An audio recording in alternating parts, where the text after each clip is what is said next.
Hare mai to New Zealand. Welcome, welcome my friend. We are here and delighted to welcome you to this beautiful country where you are embarking on one of the most important journeys of your life, to study and create a future for yourself. What do we start with? Pick up a SIM card. Pick up a SIM card of a provider of your choice. You've got two of the main providers here. You've got Spark, you've got 2 Degrees. Both are very good coverage, very good plans. Just pick it up, just do a prepaid one, doesn't really matter. And then top it up so that you can make that phone call to your family and let them know you landed safely. Getting to your place of accommodation is quite simple.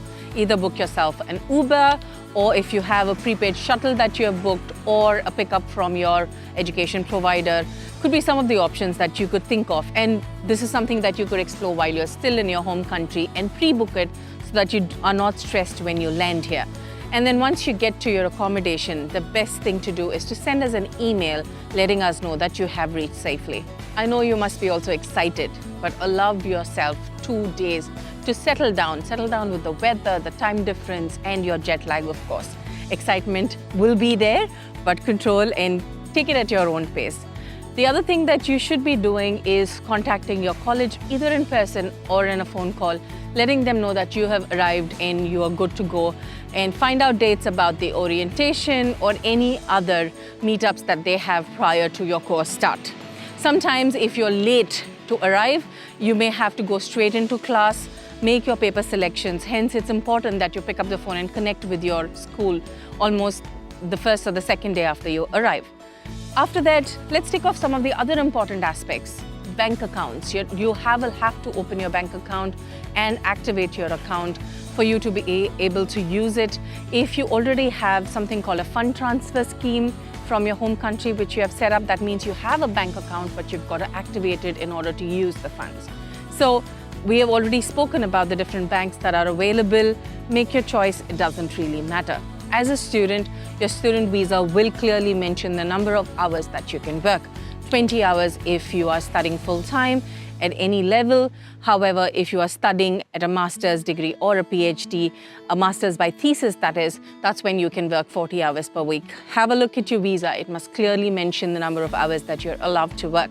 So when you're working in New Zealand, please know that you cannot be self-employed as a student. You have to be employed either as a full-time or a casual or a part-time employee, but you can never do self-employment. One very classic example of self-employment is driving Uber, because I know it's easy and a lot of people do tend to get into that, but you're not allowed to drive an Uber as a student here. So when can you start working? You can start working only if you have an IRD number. IRD number means Inland Revenue Department number, which is like your tax code. Without that, you cannot start work here, either part-time or full-time. How you can apply for this IRD number? You can go up on the IRD website and look up the instructions, or you can go into an AA office with $10 and you can set up your IRD number. Usually the turnaround time is 2 days to get your IRD number. Figuring out your local transport to get to and fro to your school or to your workplace, or just to hang out around the city, is quite simple in New Zealand. Our towns are quite small, our cities are quite small, but however, the public transport is quite reliable across most cities, big towns in New Zealand. Otherwise, the best thing to do is to pick up your own car.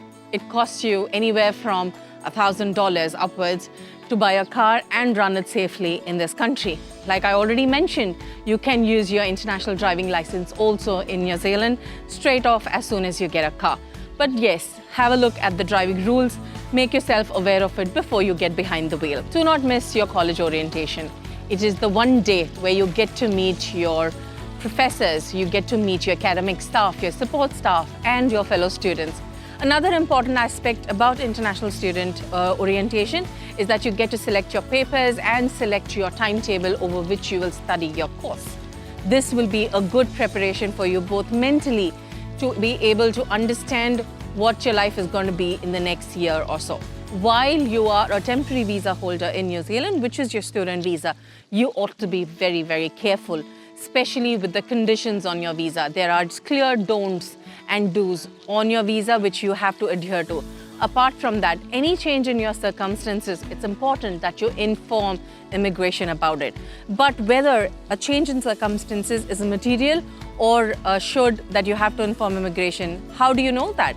The best way to do that is to stay in touch with us, is to talk to us, your team of licensed immigration advisors, because we can exactly tell you what is important and what is not, that we have to keep immigration updated. Material information also involves change in course or also change in your city where you're studying. Time to time, you will also need advice on things like student visa extensions or other visa applications. And you will need advice. Also, if you have a family that is going to join you, you will need advice on that. It is important for you to stay in touch with your licensed immigration advisors. And we at AJV Global pride in staying in constant touch with our students and their families to ensure they're doing the lawful thing in New Zealand and having the best experience as an international student. We also will support you with dealing with homesickness and other support. We also provide reference for our students which you can use while applying for jobs or while applying for, say, rental properties. You do need a reference on your application.